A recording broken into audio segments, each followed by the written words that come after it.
A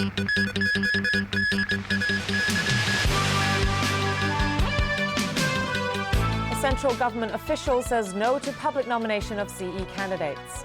Rescue work continues in flood-hit Colorado. And Japan's first new rocket in 12 years.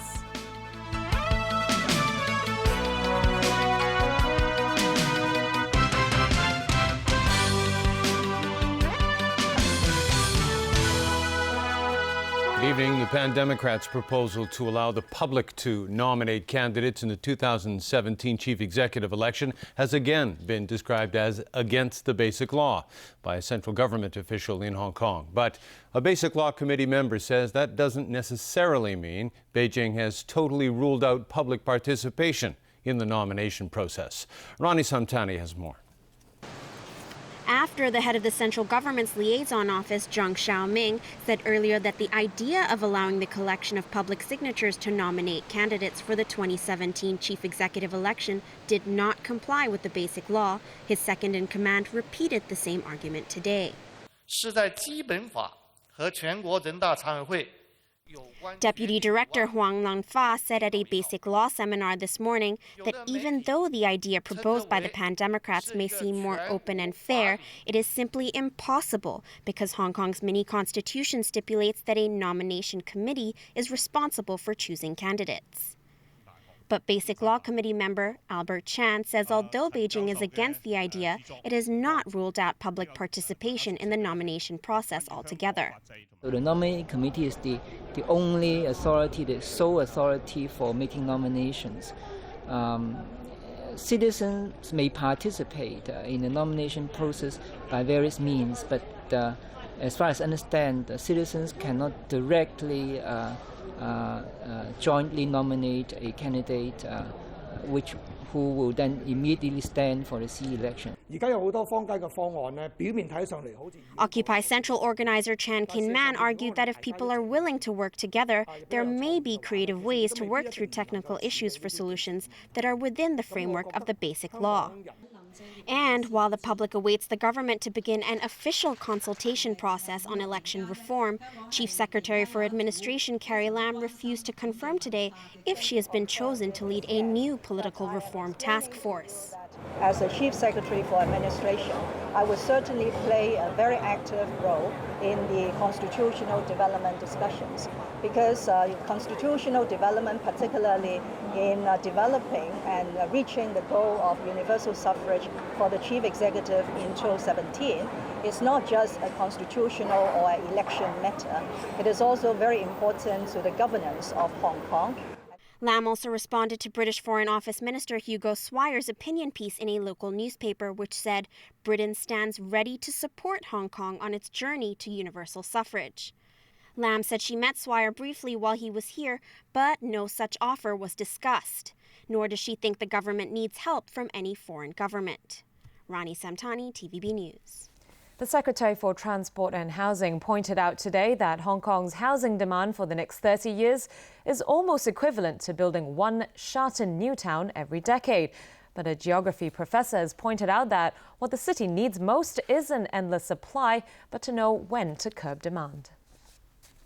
With a new long-term housing goal set at 470,000 homes in the next 10 years, Anthony Cheung addressed the long-running issue of home supply at a surveyor forum this morning. It is estimated that Hong Kong will need to build the equivalent of one new town per decade, or 3 new towns, roughly the scale of Sha Tin, within 30 years. There are trade-offs and choices to be made. We need to bear collective responsibility, and if we don't make the hard choices today, those hard choices that have to be made by our next generation will be even more difficult. In the face of opposition by those in the property business, Cheung also made a choice to stand firm on the need to keep the property cooling measures introduced earlier. He told the press that the government is, however, open to compromise on concrete suggestions. With finding land supply a key task at hand, the government has sparked recent controversy by suggesting the possibility of making use of country park land. A former director of the Hong Kong Observatory had earlier criticized the idea as a cancer that would only spread to the demise of the city. Speaking to TVB News today, Lam Chew Ying insisted what the SAR really needs is to figure out its carrying capacity. Every city has its own natural limits. Actually, we have to remember why China chose Guangzhou and not Hong Kong as the door to the world was that Hong Kong was too small, too hilly. We must work out the carrying capacity of Hong Kong in terms of population. Finding a solution to the housing problem must ultimately depend on deciding on the upper limit of the population of Hong Kong. Lam said there's a lot of usable flat land that's being wasted in the new territories. He urged landowners to contribute to the greater good of the city and sell the unused land to the government. Preparations are underway for the Chief Executive's third public forum in Wan Chai tomorrow. The streets surrounding the Tang Shui Kien Victoria Government School, where the event will be held, are being cleaned, and police are setting up crowd control barriers. Several people are already lining up by the Leighton Hill Community Hall, where admission tickets will be distributed from 9 a.m. tomorrow. Chief Executive Leung Chun-ying will be joined at the event by Secretary for Transport and Housing Anthony Cheung and Secretary for Labour and Welfare Matthew Cheung. United Nations Secretary General Ban Ki-moon is reportedly planning to present to the Security Council on Monday the chemical weapons investigators' report on Syria. Reports say the investigators will not explicitly blame anyone for last month's poison gas attack in Syria, but diplomats say their factual reporting alone could suggest which side in the civil war was responsible. Alan Booknear reports. Speaking at a United Nations forum in New York, the World Body's Secretary General said he hadn't yet seen the investigators' report, which will be delivered Monday. But I believe that the report will be an overwhelming report that the chemical weapons was used, even though I cannot publicly say at this time before I received this report. The UN inspectors have a mandate to determine whether chemical weapons were used, not to establish responsibility. Still, 2 UN diplomats said the report could point to perpetrators. Washington blames the regime of Syrian President Bashar al-Assad for the August 21st attack outside Damascus, which it says killed more than 1,400 people. The UN chief wouldn't comment on that, but still had harsh words for Assad. He has committed many crimes against humanity, and therefore I'm sure that there will be surely the process of accountability when everything is over. But at this time, first and foremost, we have to help the fighting stop and dialogue, talking begin. In Switzerland, U.S. Secretary of State John Kerry said the prospects of resuming the Syrian peace process ride on the outcome of the U.S.-Russia talks aimed at securing Syria's chemical weapons arsenal. Kerry had just finished 2 days of meetings with Russian Foreign Minister Sergei Lavrov. I think we would both agree that we had constructive conversations regarding that, but those conversations are continuing. Lavrov said he was also hopeful the talks could lead to a new round of Syrian peace negotiations, last held in Geneva in June 2012. Russia, the Russian president, from the very beginning of the Syrian conflict, have been promoting a peaceful resolution. And it is very unfortunate that for a long period, the Geneva communique was basically abandoned. The two plan to meet again in New York around September 28th on the sidelines of a UN General Assembly meeting. They hope a date for a Geneva II conference can be set then. Alan Booknear, TVB News.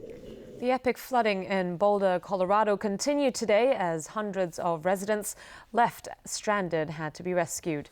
So far, 4 people have been killed while a number of others remain unaccounted for. As Sonia Artero reports, thousands were driven from their homes due to swollen rivers drowning every structure in their paths. Floodwaters cascaded downstream from the Colorado Rocky Mountains, transforming scenic mountain rivers into raging torrents of water. The surging rapids have turned entire towns into muddy swamps, leaving thousands without power and forcing the evacuation of countless residents. It's got to be the largest storm that I can imagine in the state's history. We have lost a great deal of infrastructure, and it's going to take, many weeks to rebuild a lot of this. The National Guard was deployed to help rescue stranded victims. This man was nearly buried alive when a deluge of water and mud fell on his house. We got a call that there was a wall of water coming out, and so we went outside and climbed up above our house, and we heard a big roar, and I think that's probably when it came down, buried his house, filled his bedroom full of mud. Hundreds more were forced to seek emergency shelters up and down Colorado's heavily populated Front Range. The National Weather Service revealed 12.3 inches of rain have fallen on Boulder this month, smashing a 73-year-old record. Surveying the devastation left many residents in shock. It's unbelievable. It's amazing. It's exciting and terrifying at the same time. So. Amazing that more people haven't been hurt. I'm sure the property damage is going to be incredible. Others counted their blessings. We're alive.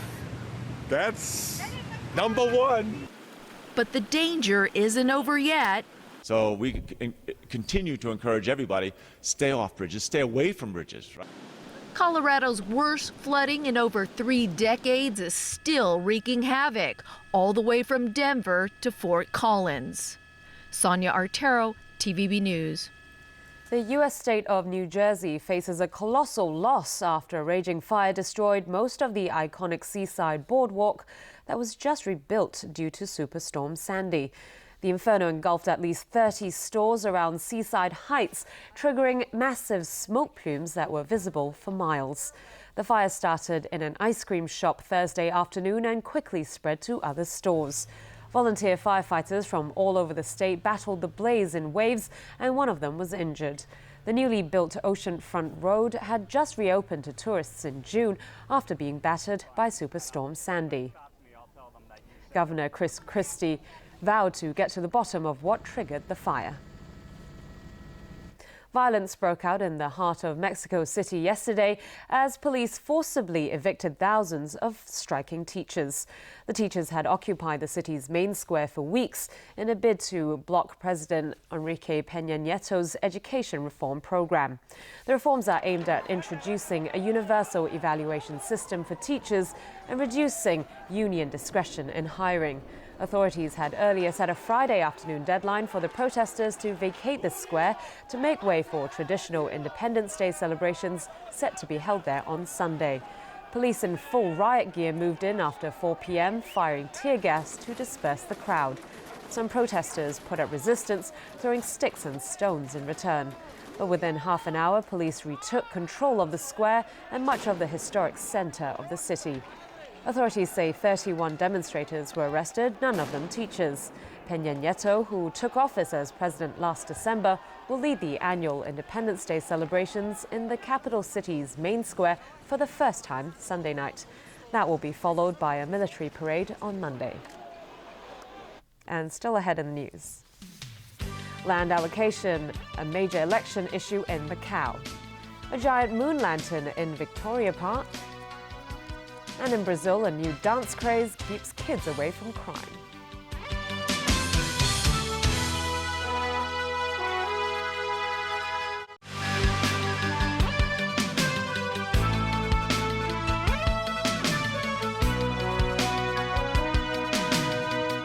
Welcome back. Japan's first new rocket in 12 years successfully blasted off today after a launch attempt failed last month. The 3-stage rocket, called Epsilon, lifted off from a space center on the southern main island of Kyushu. A previous launch last month was halted 19 seconds before the planned liftoff because of a computer glitch. The success today helped keep alive hopes that Japan may eventually be able to enter the growing multi-billion-dollar satellite launch industry. The Epsilon has been touted as a low-cost alternative to the country's existing H-2A rocket. Its smaller size and a computer system capable of performing the rocket's own system checks mean fewer support personnel and lower equipment costs. The rocket launched today carries a satellite equipped with an ultraviolet telescope for observation of the solar system from space. People in Macau are gearing up for tomorrow's Legislative Assembly elections. One of the key election issues has been the controversial land allocation process for new developments. João da Silva reports. Eva Chan is a Macau journalist who launched an independent online media platform. She says traditional media in Macau never cover issues related to the fairness of government-led land allocation for new developments. And as a reporter, she wants people in Macau to be more inquisitive about that process. The construction of large development projects has continued there after the corruption scandal involving land grants and other deals that led to the downfall of former Secretary for Transport and Public Works, Au Man Long. The enclave's light rail transit system, which had an initial budget of 2.7 billion patakas, has shot up to over 11 billion patakas. An executive-led process which in Macau does not require the approval of the enclave's legislators. The government also enjoys great discretion in awarding development contracts. A company run by an executive council member was recently granted the design contract for a new public hospital which is set to open in 2017. Eva Chan questions why the government constantly complains about a shortage of land and then proceeds to grant land to massive luxury developments without an open tender. Macau's Land Act, which was recently amended to increase transparency, still contains a provision which dictates that land for projects which are related to government policy do not have to be granted through an open contest. Not surprisingly, land allocation is one of the issues figuring prominently in the campaigns of candidates in tomorrow's Legislative Assembly election. One of the candidates, Angela Leung, hints that handing over more oversight powers to legislators would only slow down Macau's development. But New Macau Association candidate Au Kam San says better monitoring would prevent abuses of power. Critics also point out that many legislators there have vested interests, and that is why they don't push for further reform. Commentator Kamoish Tam notes that there is a lot of lobbying going on and explains that the business community prefers dealing directly with the government. Tam also explains that people in Macau do not care so much about land allocation and worry instead about whether the new developments will bring them more jobs. João da Silva, TVB News. Visitors to Victoria Park for the Mid-Autumn Festival are in for a treat as a giant moon lantern promises to grab a lot of attention. As Vicky Kong reports, designers use some very unconventional materials to build the lantern. This is not the cultural center in Tsim Sha Tsui, but a lantern hemisphere made up of 7,000 recycled plastic bottles. And you can see a full moon any time of the day by looking at its reflection in the water. Pretty neat, huh? In Chinese culture, the fuller the moon, the fuller a reunion is on Mid-Autumn Festival. This desire to connect with family members provoked 4 designers to create the sphere behind me using recycled plastic bottles. And as if LED lights inside the bottles weren't enough to light up a lonely night, one of the designers we talked with today said they have hidden another moon inside this moon. When they come to visit our design to this pavilion, they can actually come in here and then stand over on this side and then to see the actual moon through this opening to perform the moon glazing. Organizers said they received more than 30 applications for this year's lantern design competition. Environmental friendliness was one of the themes. Vicky Kong, TVB News. All right, Chris, over to you for sports. Yeah, getting way down there today. Can you say 59? That's what Jim Furyk fired at the 3rd PGA playoff event in Boston to equal the lowest score by a golfer in tour history. Furyk had 11 birdies, 1 eagle, and a lone bogey on his card. The 43-year-old holed out from the fairway on 15. He started on the back nine and was 8 under through his first 9 holes. A birdie on his final hole secured Furyk's place in the record books. After an opening round 1/72, Furyk lowered his score by 13 strokes in the second round. He's tied at the top of the leaderboard with Brandt Snedeker. Only 5 other men have shot 59.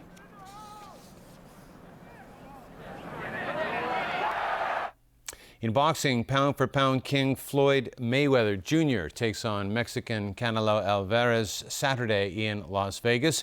Both fighters are undefeated and have throngs of devoted fans. Jameson Wong has a preview of the mega fight. Weight division world champion. They don't call him Floyd Money Mayweather for nothing. The 36-year-old American will make at least $40 million for the fight Saturday night in Las Vegas. Mayweather is undefeated as a pro with a record of 44-0 with 26 knockouts. He weighed in at 150.5 pounds.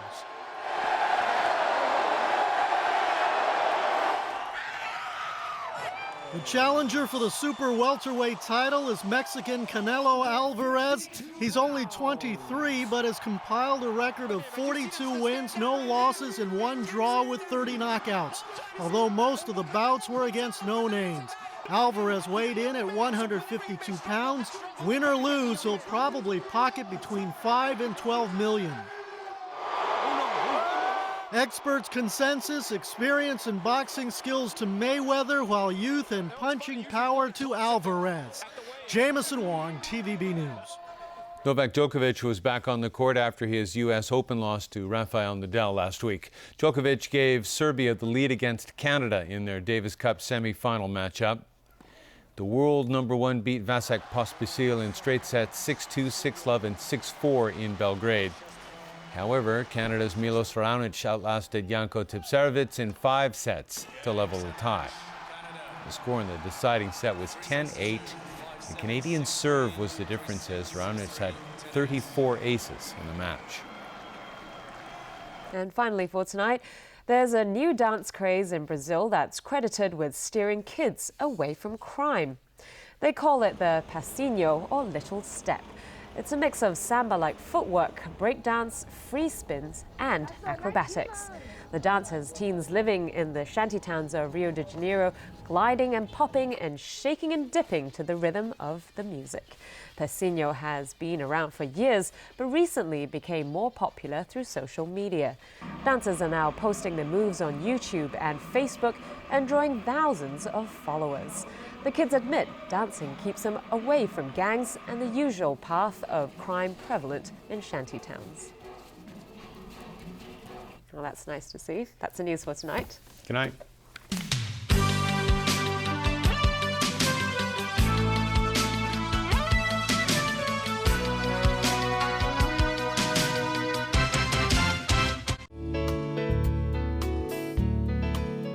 Good evening. There were sunny periods today. Temperatures generally rose to 31 degrees or above in the afternoon.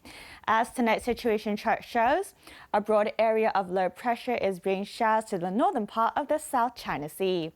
Today's temperatures ranged from 26.1 to 31.5 degrees, and the relative humidity was between 68 to 88%. Moderate easterly winds. The current temperature is now 28 degrees Celsius with the relative humidity standing at 83%. So Freddie, how's the weather tomorrow?